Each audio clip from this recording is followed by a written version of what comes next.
ವಿಚಾರದಲ್ಲಿ ನಿಮಗೆ bottom of the duck ಬಂದಿರುವಂತಹದ್ದು ಇಂಪ್ರೆಸ್ ಕಾರ್ಡ್ ಬಂದಿದೆ. ಸೊ ಇಂಪ್ರೆಸ್ ಕಾರ್ಡ್ ಏನನ್ನು ರೆಪ್ರೆಸೆಂಟ್ ಮಾಡುತ್ತೆ? ಕೆಲವೊಂದು ರೀತಿಯ ನಿಮ್ಮ ಲವ್ ಲೈಫಿನ ವಿಚಾರದಲ್ಲಿ ಶಾಂತವಾಗಿರ್ಬೇಕು, ಸಮಾಧಾನವಾಗಿರ್ಬೇಕು, ಒಂದು ಪ್ರೀತಿ ಇರಬೇಕು ಅನ್ನುವಂತಹದ್ದು, ಮತ್ತೆ ಒಂದು ಸ್ಟೇಬಲ್ ಆಗಿರ್ಬೇಕು ಅನ್ನುವಂತಹ ರೀತಿಯಲ್ಲಿ ನೀವು ಆಲೋಚನೆಯನ್ನು ಮಾಡ್ತಾ ಇರುವಂತಹದ್ದು ಬಾಟಮ್ ಆಫ್ ದ ಡಕ್ ಅಲ್ಲಿ ರೆಪ್ರೆಸೆಂಟ್ ಆಗ್ತದೆ. ಲೈಫಿನ ವಿಚಾರದಲ್ಲಿ ನೀವು ಪಾಸ್ಟಿನಲ್ಲಿ ಕೆಲವೊಂದು ರೀತಿಯ ಕೆಲವೊಬ್ಬರಿಗೆ ಸೋಲ್ಮೇಟ್ ಕನೆಕ್ಷನ್ ಅನ್ನ ರೆಪ್ರೆಸೆಂಟ್ ಮಾಡ್ತಾ ಇದೆ ಕೆಲವೊಬ್ಬರಿಗೆ. ಓಕೆನಾ? ನಿಮ್ಮ ಪ್ರೀತಿಯಲ್ಲಿ ಒಂದು ರೀತಿಯ ಬಾಂಡೇಜ್ ಇರುವಂತಹದ್ದು ರೆಪ್ರೆಸೆಂಟ್ ಆಗ್ತಾ ಇದೆ. ಹಾರ್ಮೋನಿಗಳು ಇರುವಂತಹದ್ದು ರೆಪ್ರೆಸೆಂಟ್ ಆಗ್ತದೆ ಕೆಲವೊಬ್ಬರಿಗೆ. ಓಕೆನಾ?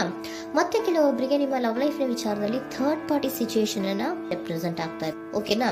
ಥರ್ಡ್ ಪಾರ್ಟಿ ಸಿಚುಯೇಷನ್ಸ್ ಅನ್ನ ರೆಪ್ರೆಸೆಂಟ್ ಮಾಡ್ತದೆ ನಿಯರ್ ಪಾಸ್ಟಿನಲ್ಲಿ ನಿಮಗೆ.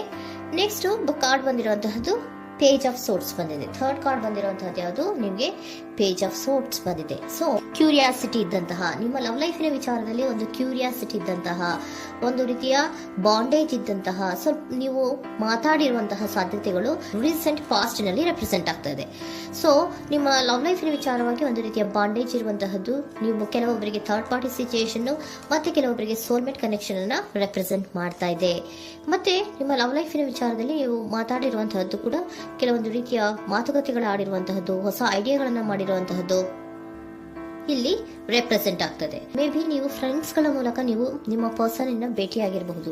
ಯಾವುದೋ ಕೆಲವೊಂದು ಫಂಕ್ಷನ್ ಗಳಲ್ಲಿ ನೀವು ನಿಮ್ಮ ಪರ್ಸನ್ ಅನ್ನ ಭೇಟಿಯಾಗಿರುವಂತಹ ಸಾಧ್ಯತೆಗಳು ಇದೆ ಅನ್ನೋದನ್ನ ನಿಮ್ಮ ಪಾಸ್ಟ್ ನಲ್ಲಿ ರೆಪ್ರೆಸೆಂಟ್ ಮಾಡ್ತಾ ಇದೆ.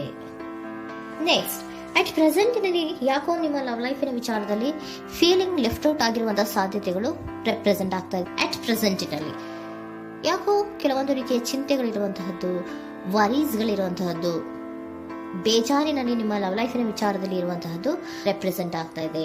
ಯಾಕೆ ಅಂದ್ರೆ ನಿಮ್ಮ ಲವ್ ಲೈಫಿನ ವಿಚಾರವಾಗಿ ಕೆಲವೊಂದು ರೀತಿಯ ಬದಲಾವಣೆಗಳಾಗ್ತಾ ಇರುವಂತಹದ್ದು ರೆಪ್ರೆಸೆಂಟ್ ಆಗ್ತಾ ಇದೆ. ಯಾಕೋ ಕೆಲವೊಂದು ಚೇಂಜಸ್ಗಳಾಗ್ತಾ ಇರೋದ್ರಿಂದ ನೀವು ಬೇಜಾರಿನಲ್ಲಿ ಇರುವಂತಹದ್ದು.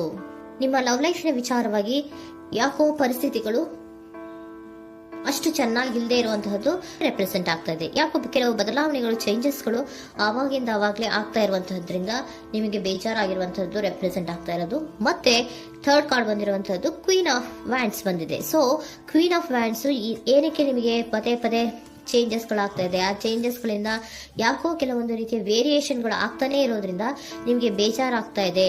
ಸೊ ಅದಕ್ಕೋಸ್ಕರ ನೀವೇನ್ ಮಾಡ್ತೀರಾ? ಬಹಳ ಧೈರ್ಯವಾಗಿ ಕೆಲವೊಂದು ನಿರ್ಣಯಗಳನ್ನ ಮಾಡುವಂತಹ ಸಾಧ್ಯತೆಗಳು ಅಟ್ ಪ್ರೆಸೆಂಟ್ ನಲ್ಲಿ ರೆಪ್ರೆಸೆಂಟ್ ಆಗ್ತಾ ಇದೆ. ಬಹಳಷ್ಟು ಧೈರ್ಯದಿಂದ ಇಂಡಿಪೆಂಡೆಂಟ್ ಆಗಿ ಕೆಲವೊಂದು ನಿರ್ಣಯಗಳನ್ನ ಮಾಡಬೇಕು ಅನ್ನುವಂತಹ ಆಲೋಚನೆಗಳನ್ನ ಮಾಡ್ತಾ ಇರುವಂತಹದ್ದು ರೆಪ್ರೆಸೆಂಟ್ ಆಗ್ತಾ ಇದೆ. ಯಾಕೆ ಅಂದ್ರೆ ಆವಾಗಿನ ಅವಾಗೆ ನಿಮ್ಮ ಲವ್ ಲೈಫಿನ ವಿಚಾರದಲ್ಲಿ ತುಂಬಾ ಏರುಪೇರುಗಳಾಗ್ತಾ ಇರೋದ್ರಿಂದ ಆ ವಿಚಾರದಲ್ಲಿ ಸ್ವಲ್ಪ ಬೇಜಾರುಗಳು ಇರುವಂತದ್ದು ರೆಪ್ರೆಸೆಂಟ್ ಆಗ್ತದೆ. ಇನ್ ಇಮಿಡಿಯೇಟ್ ಫ್ಯೂಚರಿನಲ್ಲಿ ಯಾಕೋ ನೀವು ಕೆಲವೊಂದು ವಿಚಾರಗಳಲ್ಲಿ ನೋಡಿ ಆತಂಕ ಪಡ್ತಾ ಇರುವಂತಹ, ಎಗೇನ್ ಬೇಜಾರನ್ನ ಪಡ್ತಾ ಇರುವಂತಹದ್ದು, ನಿದ್ರಾಹೀನತೆಯನ್ನ ಮಾಡ್ಕೋತಾ ಇರುವಂತಹದ್ದು, ಸ್ಟ್ರೆಸ್ಸಿನಲ್ಲಿ ಇರುವಂತಹದ್ದು ರೆಪ್ರೆಸೆಂಟ್ ಆಗ್ತಾ ಇದೆ.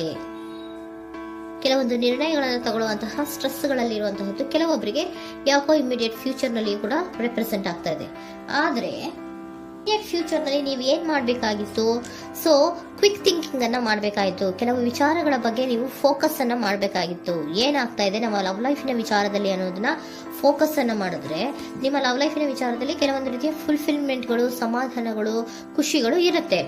ಯಾವಾಗ ನೀವು ಫೋಕಸ್ ಅನ್ನ ಮಾಡೋದಿಲ್ವೋ ಆಗ ನಿಮ್ಗೆ ಮತ್ತಷ್ಟು ಆತಂಕಗಳು, ಬೇಜಾರುಗಳು ಆಗುವಂತ ಸಾಧ್ಯತೆಗಳು ಇದೆ. ಇದು king of swords, nine of swords ಇನ ಕ್ಲಾರಿಫಿಕೇಶನ್ ಕಾರ್ಡ್ ಅಷ್ಟೇ. ಅಂದ್ರೆ ಏನು?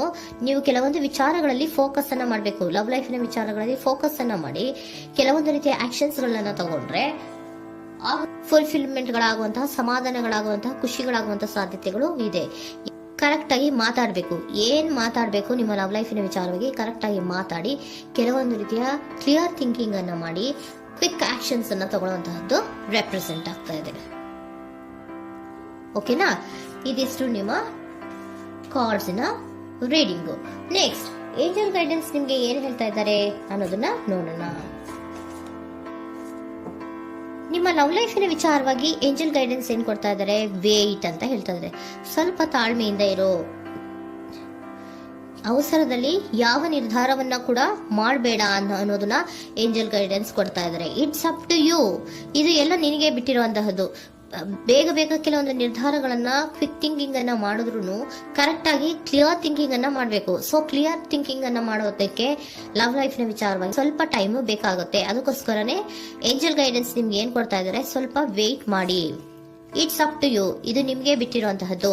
ಪರ್ಫೆಕ್ಟ್ ಟೈಮಿಂಗ್, ಕೆಲವೊಂದು ವಿಚಾರಗಳಿಗೆ ಪರ್ಫೆಕ್ಟ್ ಟೈಮಿಂಗ್ ಅನ್ನೋದು ಅಥವಾ ಡಿವೈನ್ ಟೈಮಿಂಗ್ ಅನ್ನೋದು ಬರಬೇಕು. ಆಗ ಕೆಲವೊಂದು ನಿರ್ಣಯಗಳನ್ನ ಮಾಡಬಹುದು. ಸ್ವಲ್ಪ ನೀವು ಈಗ ಯಾವುದೇ ರೀತಿಯ ಅವಸರದ ನಿರ್ಧಾರಗಳನ್ನು ಮಾಡೋದು ಬೇಡ ಅಂತ ಹೇಳ್ತಾ ಇದ್ದಾರೆ. ಓಕೆ, ಸರೆಂಡರ್ ಕಾರ್ಡ್ ಏನ್ ಹೇಳ್ತಾ ಇದ್ದಾರೆ ಅನ್ನೋದನ್ನ ನೋಡೋಣ. So surrender frustration doesn't open any doors. The key to resolving a dilemma, dissolving a block, is to take a breath, center yourself and regroup, so may approach the situation more calmly. Frustration, ಹತಾಶೆ ಅನ್ನೋದು ಮಾಡ್ಕೋಬೇಡಿ. ಹತಾಶೆ ಮಾಡ್ಕೊಳ್ಳೋದ್ರಿಂದ ನಿಮ್ಗೆ ಯಾವುದೇ ರೀತಿಯ ಹೊಸ ಐಡಿಯಾಗಳು ಬರಲ್ಲ, ಹೊಸ ಥಿಂಕಿಂಗ್ಗಳು ಬರಲ್ಲ, ಕ್ಲಿಯರ್ ಥಿಂಕಿಂಗ್ ಅನ್ನ ಮಾಡಕ್ಕೆ ಸಾಧ್ಯ ಆಗಲ್ಲ. ಸೊ ಅದಕ್ಕೆ ನೀವೇನ್ ಮಾಡ್ಬೇಕು, ಫ್ರಸ್ಟ್ರೇಷನ್ ಅನ್ನ ಬಿಟ್ಬಿಟ್ರೆ ನೀವು ಸಮಾಧಾನವಾಗಿ ಯೋಚನೆ ಮಾಡಿ ಕೆಲವೊಂದು ನಿರ್ಧಾರಗಳನ್ನ ಮಾಡಿ ಅನ್ನೋದನ್ನ ಸರೆಂಡರ್ ಕಾರ್ಡ್ ಕೂಡ ನಿಮ್ಗೆ ಹೇಳ್ತಾ ಇದ್ದಾರೆ. ಸೊ ನಿಮ್ಮ ಲವ್ ಲೈಫಿನ ವಿಚಾರದಲ್ಲಿ ಈಗ ಸ್ವಲ್ಪ ನಿಮಗೆ ಬೇಜಾರುಗಳಿರುವಂತಹದ್ದು, ಕೆಲವೊಂದು ಬದಲಾವಣೆಗಳು, ವೇರಿಯೇಷನ್ಗಳು ಆಗ್ತಾ ಇರುವಂತಹದ್ದು ರೆಪ್ರೆಸೆಂಟ್ ಆಗ್ತಾ ಇದೆ. ಸೊ ನಿಮ್ಮ ಲವ್ ಲೈಫಿನ ವಿಚಾರಕ್ಕೆ ಫ್ಯೂಚರಿನಲ್ಲಿ ಕೆಲವೊಂದು ಆಕ್ಷನ್ಸ್ ಅನ್ನ ತಗೋಬೇಕಾದ್ರೆ ಸ್ವಲ್ಪ ವೇಟ್ ಮಾಡಬೇಕು, ಕ್ಲಿಯರ್ ಆಗಿ ಥಿಂಕ್ ಮಾಡಬೇಕು, ಅದರಲ್ಲಿ ಆಕ್ಷನ್ಸ್ ಅನ್ನ ತಗೋಬೇಕು ಅನ್ನೋದನ್ನ ಹೇಳ್ತಾ ಇದ್ದಾರೆ. ಓಕೆನಾ? ಆಗ ಮಾತ್ರ ನಿಮ್ಗೆ ನಿಮ್ಮ ಎನರ್ಜಿಯಲ್ಲಿ ಏನ್ ಶಾಂತತೆ ಬರಬೇಕು ಅಂತ ಹೇಳ್ತಿರಲ್ಲ, ಆ ಶಾಂತತೆ ಏನ್ ಬರಬೇಕು, ಲವ್ ಲೈಫಿನ ವಿಚಾರವಾಗಿ ಶಾಂತತೆ ಯಾವಾಗ ಬರುತ್ತೆ ಅಂದ್ರೆ ನೀವು ಕ್ಲಿಯರ್ ಥಿಂಕಿಂಗ್ ಅನ್ನ ಮಾಡಿದಾಗ ಮಾತ್ರ ಬರುವಂತಹದ್ದು ಅನ್ನೋದು ಕಾರ್ಡ್ಸ್ ಗಳಲ್ಲಿ ರೆಪ್ರೆಸೆಂಟ್